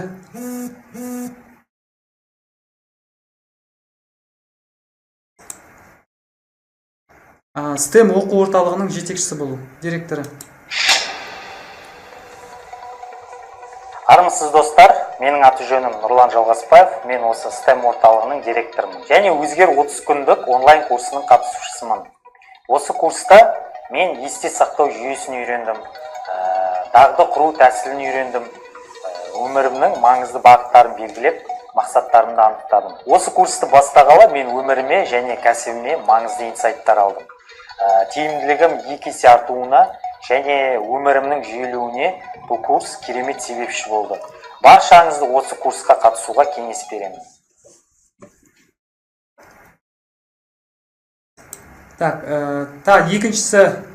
Екінші қатысушы бар, ол бізде Қайрат деген жігіт бар. Қайраттың видеоролигін көрсетіп жіберейін. Қазір Қайрат сізге айтады өзінің ой пікірін. Қайырлы күн достар, менің аты-жөнім Камалов Қайрат. Мен жеке кәсіпкермін. Және мен оқыған өзгер онлайн курс жайлы жеке пікірімді алдырып кеткім келеді. Осы курста мен әр адамның маңызды 5 бағыты бар екенін түсіндім, оларды анықтадым және әр бағытқа қалай уақыт бөлуді үйрендім. Және өзіме пайдалы дағдыларды анықтап, оларды жүйелетуді үйрендім. Аллаға шүкір, тиімділігім күш қуатым 2 есеге артты. Және әрдайым позитивте жүріп, негатив ойлардан жеңіл құтылу беремін. Өте керемет курс. Баршаңызды осы курсқа қатысуға шақырамын. Тағы біреуін көрсетіп жіберем, сонымен ары қарай сізге қазір тақырыпта көрсетемін. Бұл жерде тағы Бауыржан деген бауырымыз бар. Бауыржан өзі тоның иесі. Қазір таңда. Так, бұл видео недоступен дейді, да? Так, недоступен, мынаны көрейік. Аха, мына көрсетіледі. Көрейік. Ассалаумағалейкум достар. Менің есімім Әділбай Бауыржан. Расул Тоқбаев мырзаның өзгер онлайн курсына қатысып, көптеген өміріме инсайттар алдым. Яғни жаңа идеялар алдым. Енді бұл курста маған ерекше ұнағаны отбасыңа, болашағыңа, кәсібіңе, қызметіңе және рухани жағынан да әр қайсына уақыт бөлу тәсілдерін және мақсаттарыңды жоспарлап жазудың техникаларын үйретеді. Сондықтан достар, табысты кәсіпкер болғыңыз келсе, Расул Тоқбаев мырзаның 30 күндік онлайн курсына қатысуды шақырамын. Достар, өзіңіз көрдіңіз, міне осындай шәкірттерім өздерінің жақсы оң пікірлерін айтып жатыр. Енді мен сіздерге қазір курстың жалпы несін айтып кетейін, көрсетейін. Курстың так, өстеміз онда. Бізде курста 4 аптадан тұрады сабақ. 4 модуль бар. Міне, бірінші байқағандай, бірінші аптада біз фундаменталды білім аламыз. Себебі адам фундаменталды білім алмайынша дамымайды. Мысалы, мына жерде бірінші фундаменталды білімге не кіреді? Бірінші күні біз есте сақтау жүйесін толық меңгереміз. Практика жүзінде видеомен бәрін қараймыз. Екінші сабақта біз адам жүйесін тағы да дұрыстап ашып айтамыз, сол жерде түсіндіреміз. Үшінші дағды құру навыгі. Міне, бұлар барлығы фундаменталды білім. Екінші күні мақсаттарымызды анықтаймыз. Себебі адам мақсатын анықтамайынша, темір қазығын білмейінше ол баратын жерін білмейді. Мысалы, қайық жаңа теңізге шыққанда өзінің бағытын білмесе, ол ескексіз қайықпен тең. Ол айналып барады, бір күні бір тауға, жағаға барып соғады. Өмірде сол сияқты адам басты мақсатын анықтай білу керек. Оны дұрыс анықтау үшін мына жерде кәдімгі ең соңғы қазіргі таңда мықты технология бойынша басты қатырмай, маңызды жаңағы 5 бағытымыздағы маңызды сол жерден 3 мақсатты анықтап, оған 5 әрекеттерімізді анықтап, күніге сол 5 әрекеттенеміз, 5 әрекетімізді жасаймыз. Және үшінші күні біз түсінік, мен кіммін дейді. Жаңағы мақсатыңызға жету үшін сіз қандай тұлға болуыңыз керек? Бұл жерде 3 мен деген өзіңіздің сөзіңізді анықтайсыңыз. Бұл жерде технология бойынша бәрін өтеміз. Төртінші күні кемел келешегіңді құру. Кемел келешекті құру үшін бұл жерде де маңызды 2 сөз бар. Адамға мотивация болу үшін ол білу керек, қаяққа баратыр, не үшін баратыр, оған керек пе? Бұл жерде 2 сұрақ қойылады. Неге мен қалаймын? Неге мен бұл мақсатты қалаймын деген сұраққа сіз жауап қайтаруыңыз керек. Және екінші сұрақ, неге ол менің қолынан келеді? Неге ол менің қолынан келеді? Міне, осыны дәлелдесеңіз, қолынан келетін бұрынғы жетістіктеріңізді. Бұл мақсатқа сіз деген былай айтқанда мотивацияңыз 2 еселенеді. Мысалы, 4 аяқты джип бар ғой, 4 аяқты тебетін. Сол сияқты бірінші 2 аяқ ол сенің бірінші неге мен оны қалаймын деген сұрағын табасыңыз, оны тапсаңыз алға аяқ тебеді. Енді 2 артқы аяқ тебу үшін неге менің қолымнан келеді? Дәлел тапсаңыз, кәдімгідей сіз құлшынасыңыз. Бұл жерде мақсатыңызға кәдімгі күш қуат аласыңыз. Енді бірінші аптадан біз қандай нәтиже аламыз? Дұрыс білімді есте сақтауды үйренеміз. Тұлғаның қалыптасу жүйесін түсінесіз. Жалпы тұлға қалай дамиды, соны түсінесіңіз. Екінші, дағды құру тәсілін меңгересіңіз. Жалпы мана сабақта айтып кеткендей, адам айына 2 дағдыны бойына сіңдіре алады екен. 2 дағды. Енді оны 12 айға көбейтетін болсақ, біз бір жылда 24 дағдыны бойымызға енгізе алады екенбіз. Егер де әдетке айналдырсақ, бұны 24 дағдыны біз мүлдем басқадан болып шығамыз. Біз жетістікке жетуге кәдімгі мүмкіндігіміз 2 еселеніп артады. Үшінші, мақсатыңызды анықтайсыз. Төртінші, мақсатыңызға жетуге қажет мінезіңізді қалыптастырасыз. Мысалы, жаңа айттық қой, мақсатқа жету үшін сіз қандай болуыңыз керек? Сондықтан сол мендігіңізді, ол жерде 3 сөзіңізді қалыптастырамыз. Сол сізге кәдімгі күш береді. Үшінші, мен қалаймын, мен қолымнан келеді деген сөзге дәлел табамыз. Сол кезде бірінші аптада фундаменталды кәдімгі ұшуға дайын тұрамыз.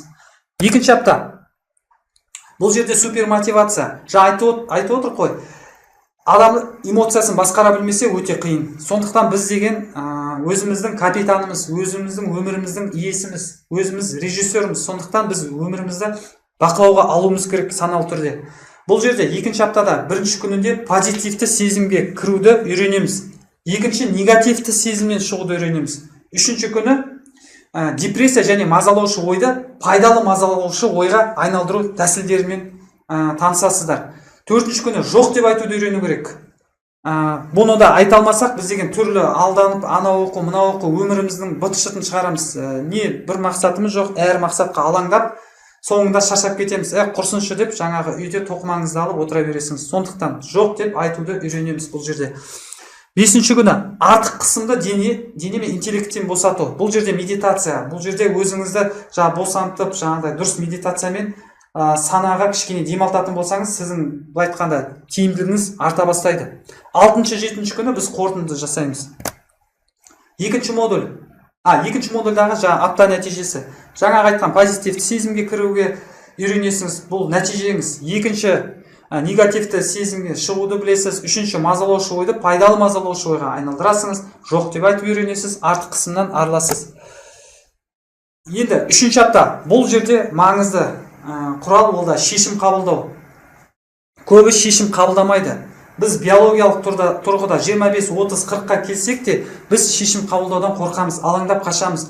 Бірақ шешім қабылдамаудың өзі шешім қабылдау болып есептеледі. Түбінде дұрыс шешім қабылдамағандықтан біз соның жемісін көріп жатамыз, кері жемісін. Сондықтан біз батыл түрде дұрыс шешім қабылдай білуіміз керек. Бірінші күні шешім күні, шешім күші қалай, мысалы, бұл жерде шешімді қалай қабылдау керек, сол тәсілдерімен бөлісеміз. Екінші күні қалай екі шамамен бірдей мүмкіндікті бағалаймыз. Мысалы, сізде екі шешім тұрады, екі мақсат, соны қалай екеуінің біреуінің маңыздысын бағалаймыз. Бұл жерде тоже методика бар, тәсіл, сол тәсілмен бағалаймыз. Кәдімгі зерттелген бланкі бойынша. Үшінші күні, үшінші аптаның үшінші сабағында біз қабылдаған шешімнің мотивациясын тексереміз. Мысалы, сіз деген бір шешім қабылдадыңыз ба, сол мотивациясын скрипті бойынша тексеретін болсаңыз, ол дәлелденген кәдімгі көп адамдардың бойынан өткен тәсіл. Сіз білесіңіз, бұл іс сіздікі ме, сіздікі емес пе. Мотивацияңыз ұрт тұрса, оған былай айтқанда батылдан жүруге дайын, ол жасауға болады бұл істі. Төртінші күні медитация, өз жүрегіңді есті деген. Бұл да шешім қабылдаудың бір тәсілі. Көбіне біз деген шешім қабылдамаймыз. Ал мына жерде дұрыс шешім қабылдау үшін жаңағыдай тынышталып отырып, бірінші жүрегіңізбен шешім қабылдап көріңіз. Ана жерде ұпай бар, бланкіде ұпай. Жүрегіңізбен қабылдайсыңыз, сосын ақылыңызбен қабылдайсыңыз. Бұдан кейін бұл сіздің келешегіңізге, дамуыңызға септігін тигізе ме деген сияқты сұрақтар арқылы өзіңіз ұпайыңыз жетсе, значит, ол сіздің дұрыс шешіміңіз болады. Бесінші, алтыншы, жетінші күні біз қорытындылаймыз. Бұл жердегі алатын нәтижеміз шешімді дұрыс қабылдауды меңгересіз, шамамен екі бірдей шешімнен дұрысын таңдау тәсілін білесіз, қабылдаған шешіміңіздің мотивациясын тексере білесіз. Төртінші апта, соңғы апта, бұл жерде біз деген бірінші күнінде қарқынды дамуға арналған мотивация. Бұл не? Бұл жерде жаңа айтып кеткен миссия, адамның миссиясы қалай болады? Бұны қалай біз өзіміздің миссиямызды құру керек? Бұл жерде міндетті түрде миссиямызды құра бастаймыз. Миссияны дұрыс тәсілдер арқылы миссиямызды анықтаймыз. Екінші күні өз манифестіңді жаз дейді. Манифест деген 5-7 жылға стратегиямызды жазамыз. 5 жылдан кейін, 7 жылдан кейін стратегиямызды дайындасақ, біздің баратын бағытымыз анық болады. Қытайлардың мақалы бар. Тал егеудің сәті, тал бәйтерек өсіргің келсе дейді, тал егеудің сәті дәл қазір дейді. Мысалы, біз келешекте үлкен жемісті бәйтерек өсіргіміз келсе, біз қазірден жеміс дән егуіміз керек. Сол сияқты біз 7 жыл, 5 жылға стратегиялық мақсатымызды жазуымыз керек. Бұл жерде жазамыз. Үшінші күні сәтсіздік қорқынышынан қалай құтыламыз? Бұл жерде сәтсіздік қорқынышынан құтылу тәсілдерін меңгересіз. Төртінші күні эффективті өмірдің 5 шешуші сәтін бұл жерде айтып кетемін. сол 5 шешуші сәтімен күнде әрекеттенетін болсаңыз, сіздің тиімділігіңіз, сіздің күш қуатыңыз, сіздің табысыңыз еселенеді. Және 5-7 күні сізде былай айтқанда соңғы қоңырау, соңғы қорытынды, бәріміз сол жерде отырып, бір-бірімізге былай айтқанда дұрыс бағытымызды айтып, түсінгенімізді сөйтіп еселеніп алға қарай жүреміз. Енді қорытындысы, бұл жерде нәтиже өз миссияңызды анықтайсыңыз. 5-7 жылға стратегияңызды жазасыз, сәтсіздік қорқынышынан құтыласыз, эффективті өмірдің 5 шешуші қадамымен танысасыңыз. Достар, егерде бұл тәсілді қолданатын болсаңыз, мен сізге былай айтқанда кепілдік беремін. Сіздің өміріңіздегі тиімділігіңіз, күш қуатыңыз, нәтижеңіз еселенетініне. Себебі мен өзімнің басымнан өтті, және де мен қазір шәкірттерді оқып жатырмын. Олардың оң пікірі былай айтқанда менің сенімімді 2 есе арттырды. Сол себепті мен қазір осы курсты шығарып адамдарды оқытуға дайынмын.